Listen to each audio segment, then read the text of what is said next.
Okay, so let's get started. So thank you for everyone joining us this morning or this afternoon now. Um, I'm Jordi Mullor. I'm Director of Marketing at Lexington Wealth. And today we're going to be discussing donor advice funds, which is a topic that comes very often within our clients. And we thought who better than Aaron Derderian, a wealth advisor, and Elizabeth Lavoie, a wealth advisor at Lexington Wealth, to talk about this. How are you guys doing? Doing well. Beautiful day. I know. Um, I'm wearing a little bit of a jacket because it's freezing here where I am, but it's definitely nice outside here in Boston.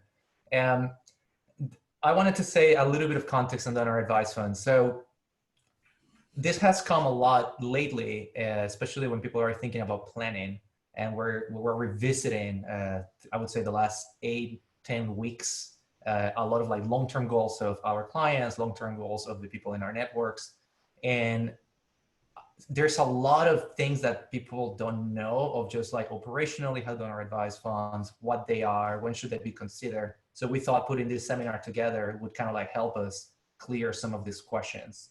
Um, I do want to start with a very kind of like vanilla question, and this is for you, Betsy, but when thinking about gifting or giving, what are the first steps that somebody should be thinking of before even starting the donor advised funds?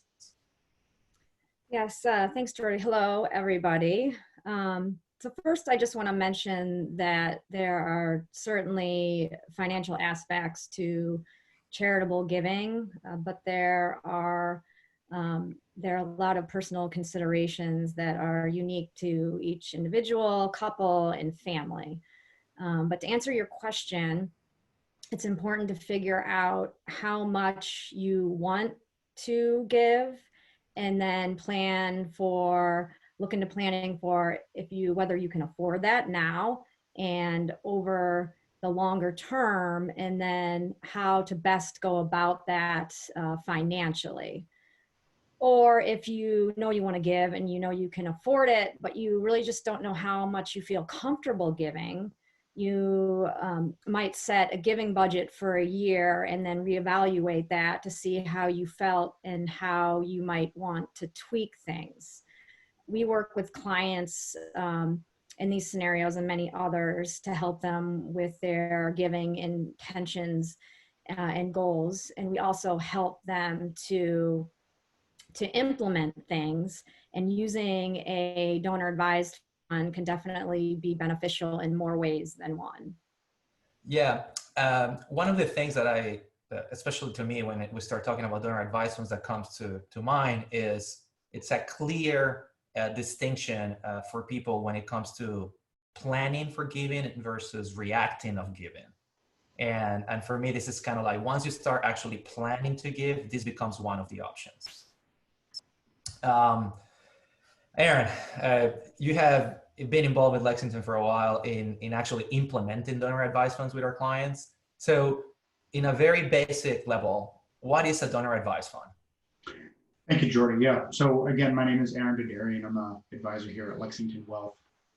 And a donor advised fund is a tool that we use for lots of our clients. So basically what it is it's an account that a person can make a irrevocable transfer of stocks or securities to, which gets an immediate tax deduction for them, depending on their tax situation.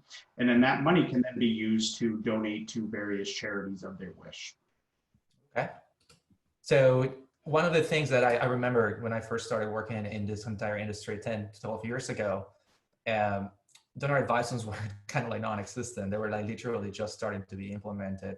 And I had a little bit of, I was intimidated by just the concept of thinking about donor advised fund. And like, I thought you needed a lot of logistical things around it to be created. And one of the things that you just mentioned is just basically another type of account. And that helped me start thinking and talking about donor advised funds with other people. I'm assuming the same happened kind of like to you. Yeah. So, I mean, typically when you think about donating somewhere, some sort of a nonprofit, typically you open your checkbook and you write out a check for $500 or $1,000. And then again, depending on your tax situation, when you're doing your taxes, you'll tell your accountant all these little donations that you've done, and they add them up and see if they can be of advantage to you. But a donor advised fund is great because you can actually take stock that's appreciated in your portfolio and donate the full value of that without paying any tax on the value of that stock. So Okay. it makes it a lot more tax advantageous for some people, depending on how much they donate and how many different charities they may donate to in a given year. Yeah, so let's talk about that, because the way I think of advantages of using a donor advised fund is not just purely on the planning side. There's a lot of emotional advantages too as well of using a donor advised fund. And why don't we divide the conversation today into like those two categories? On the planning side, I think you just mentioned one, which is really important. There's definitely tax advantages and tax planning that comes into place when implementing a donor advised fund. What other things can come to mind right now that are beneficial for the planning part of implementing a donor advised fund, Aaron? So previously, before we had the new tax law change, the standard deduction for most people was lower than it is now. So it was easier to write off donations that you might make if they were of smaller size. Since the new tax laws have changed, for example, a married couple, it's doubled to $24,000 is the standard deduction that you take on your tax return. In order to itemize your deductions or to get benefit for every single donation you give, you need to get above that. So one big advantage now to using them is you can, let's say you give $10,000 a year to various charities. That may not get you over the standard deduction in a given year, but you can now take 5 years worth of gifting, maybe $50,000, and put all of that into a donor advised fund. You get the immediate deduction for that $50,000, but that money can now sit in that account for as long as you want and can be given whenever you want to various charities, whether it be in 1 year, 5 years, or even 10 years. So that's a big advantage and something we do with a lot of our clients when they have a giving plan. We'll typically advise them if it's appropriate to put multiple years of gifts into this account. Now practically speaking, do you think there should be like some kind of minimum when thinking about this? And I know there's specific requirements for the minimum amount of the account, but sometimes it does make more sense depending on certain thresholds. Do you mind talking a little bit about that? Yeah, great question. So, I mean, if you're just giving away maybe $500 to your church per year, and that's kind of it, it might not be the best tool. One big advantage to it is when you're giving to multiple charities per year, because it makes it very easy to dole out this money to various charities.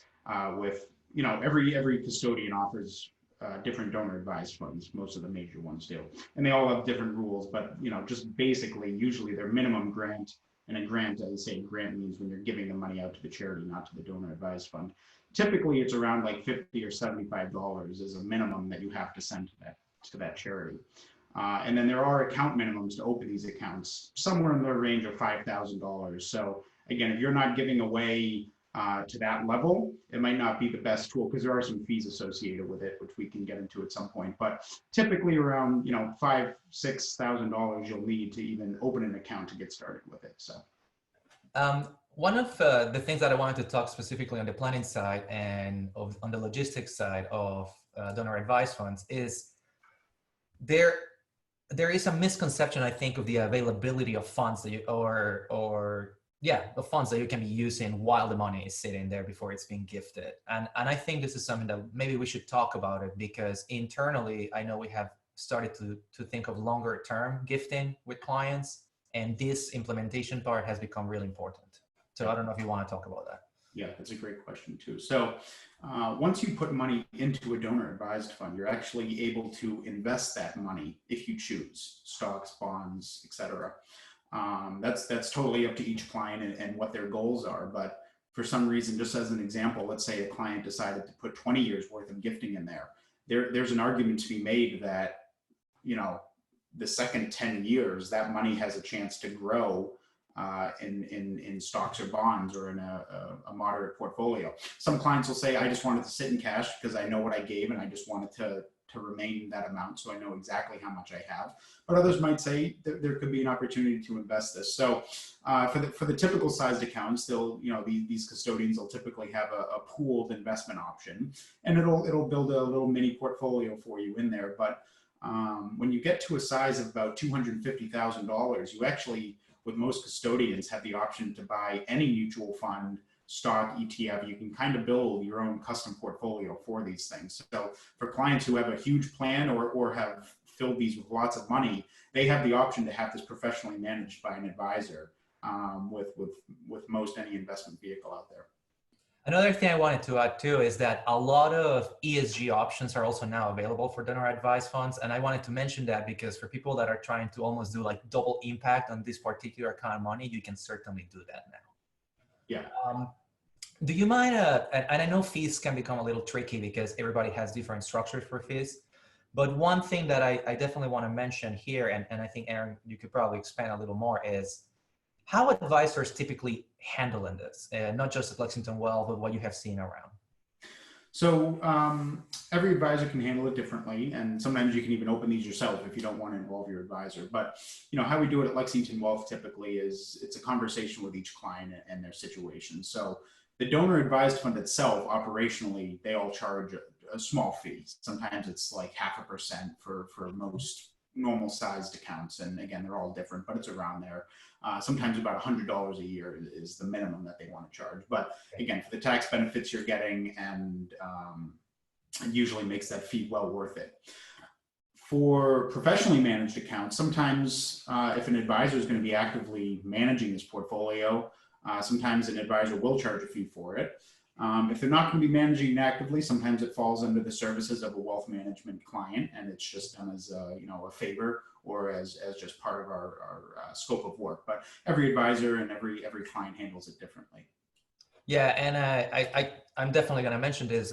Certainly at Lexington Wealth Management, the majority of accounts that are pointing to donor advised fund are free of charge because it's decided kind of like where it's going, and it's going to be sitting there, just basically gifted out and outside part of your net worth. There are a lot of cases, or there are a few cases, I would say, that it crosses a threshold of assets, and they're going to be managed for a longer term as part of a planning strategy. And we certainly would probably charge for those, but I wanted to just give that disclosure right now. And Jordi, if you don't mind, I just want to go back to something you mentioned before, the ESG investments. For those that might not know, ESG stands for environmental, social, and governance responsible companies. Another acronym is SRI, socially responsible investing. So, I'm sure a lot of people hear about this in the news all the time. And it's there's different mutual funds and different funds out there that screen for specific companies that follow certain social, environmental, and governance tax. So this used to not be an option in donor advised funds, but recently, since it's become a lot of interest, they've given options in these donor advised funds for these. So we at Lexington do this with our clients' personal portfolios. It's something they wish to implement on their own, but it's just a nice feature that you can actually do this in a donor advised fund wrapper as well now. No, thank you for mentioning that. Sometimes I completely forget of everybody around, and ESG has become such a common nomenclature within the investment world. So I'm glad you pointed it out. Also named impact investing. It's a way of implementing impact investing in your portfolio. I want to transition a little bit to, besides the planning side, there is a lot of emotional benefits and advantages to implementing a donor advised fund as part of your strategy.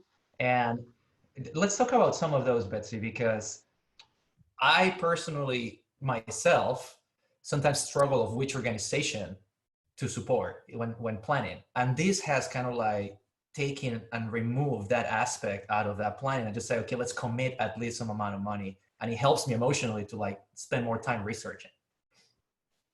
What do you think about that?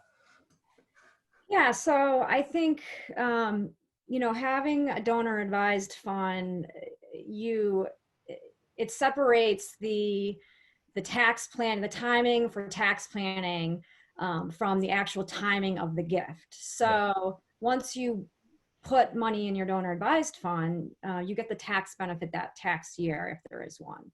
And then you can make your gift at any time in the future, which practically is, can be very convenient. Some people wait till the end of the year to make gifts. I can be guilty of that, and it's can be hectic and busy, and I can, push my making the gifts into the new year, and not have to worry about the tax side. And it also, another benefit is that it buys you time to be able to really put more thought into your gifts and the organizations that you're giving to. A lot of people are creating giving statements which help them be focused on their giving and really give more intentionally to what their goals are. And you don't necessarily have to have one when you have a donor advised fund, but I think it's people are definitely moving that way, especially when they get asked as much as they do. If they have specific goals, or if they they have allocations to the amount that they're going to give. Maybe the largest percentage goes to what they really want to achieve, and then they give smaller donations to other areas. But it can be helpful when people, on the emotional side too, having a giving statement when people ask you outright to make a gift. You can use, if it's a gift that you don't really want to make, use your giving statement to respond as opposed to just saying no outright.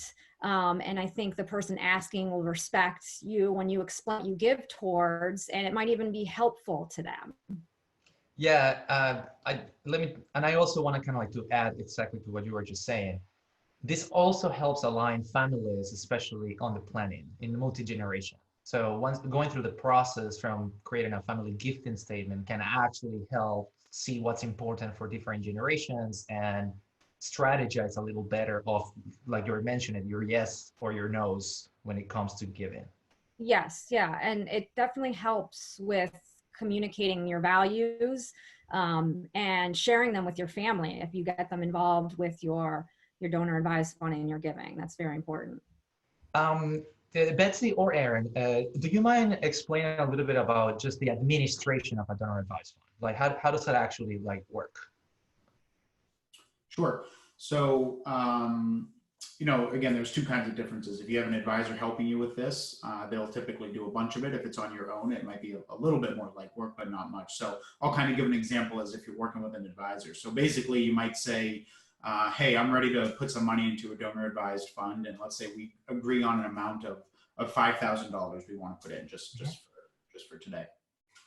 Your advisor will take a look and find, typically, so you can put cash in these accounts, but the best way to get the most tax advantage is to put in appreciated securities or stocks that have risen in value in your taxable portfolio. So typically your advisor will take a look across all of your taxable accounts, and they'll find the security that has appreciated the most.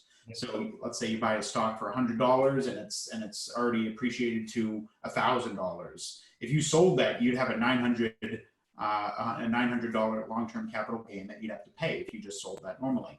So you get to move that $1,000 of stock into the donor advised fund and get to use that full $1,000 for donations. So you tell your advisor what you want to do, and they would find the appropriate stock. There's just some paperwork involved, and it's a wet signature every single time, just because this is a revocable transfer of assets. So once you do this, you cannot get your money back. It's a donation to the donor advised fund. So they'll drop that paperwork and do it, and then the money's there. On the other side of it, when you want to give out a grant to a charity, it's pretty seamless. It's very easy. You just go onto the website, and most charities, if somebody has donated to before, they're already in the list. If it's a 501c3, there's really no reason that you would not be able to donate to it, even if somebody hasn't done it before. But I've been on the website before. You basically, every custodian has its nuances, but they're all pretty much the same. You just go in, you find your charity, you type the amount. You can actually choose if you want this to be anonymous as well. So it won't say your name or the name of your donor advised fund. Sometimes a client may wish to make an anonymous gift to a charity.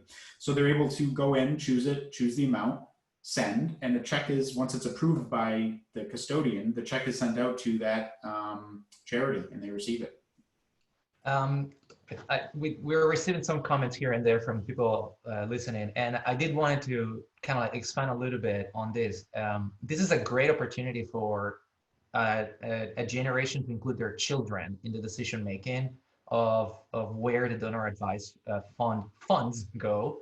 And it also brings the question of like, you do not have to decide, and this is what Betsy was referring before, you do not have to decide where the money is going to go every year at the moment you do this.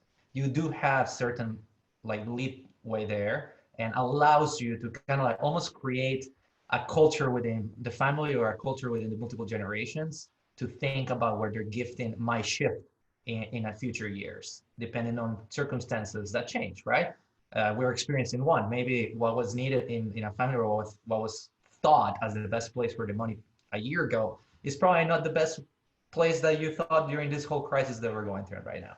So that's a good advantage. So thank you for that comment. I guess just to also, no, I don't want to close the seminar, but before we open to questions to everybody, but I do have to say some people, some families have asked us this, like, can I access that money after if I change my mind? And I think, Aaron, you made a point about this, which is once you make that decision, the money does kind of go out of your net worth, of your estate, or your kind of like possession. And I want to make sure that you guys can comment on that. Yeah, so as I mentioned, it's an irrevocable transfer, meaning Exactly. You cannot get it back once you do it. Once you donate that money, technically, when you're doing this, you're donating money to a donor advised fund, and you don't own that money anymore.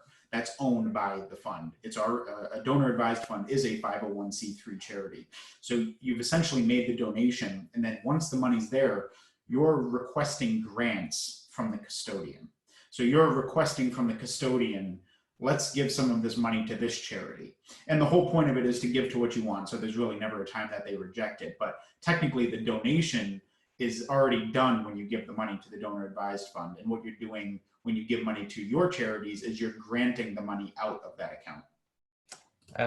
Thank you, Aaron. I wanted to just mention anonymously this comment, but one person in the audience right now is actually mentioning that she's been managing the donor advisement from her parents for many years, and it has been kind of like a very rewarding experience just to like keep the legacy going as the money keeps giving through the year. So I just wanted to share that because that's really important.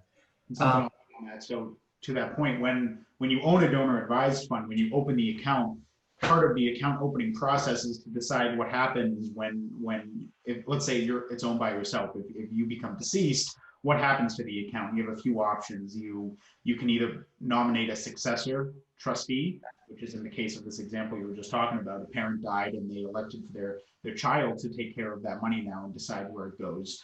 You can elect that all the remaining money goes to various charities. So let's say, you started with $100,000, it dwindled down to $10,000 and unfortunately you pass away.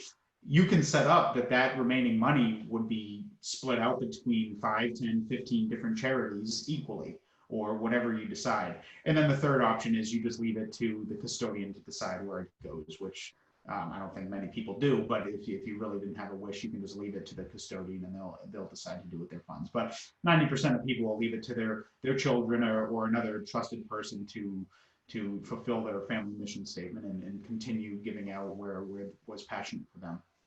Awesome. Well, so I wanted to close down the kind of like the theory part of the donor advisement of today's webinar, and kind of like I'm gonna basically allow everybody to jump in and share their screen and ask questions if they want to. So I'll be doing that in the next 30 seconds. But thank you, Aaron. Thank you, Betsy, so far for the theory part.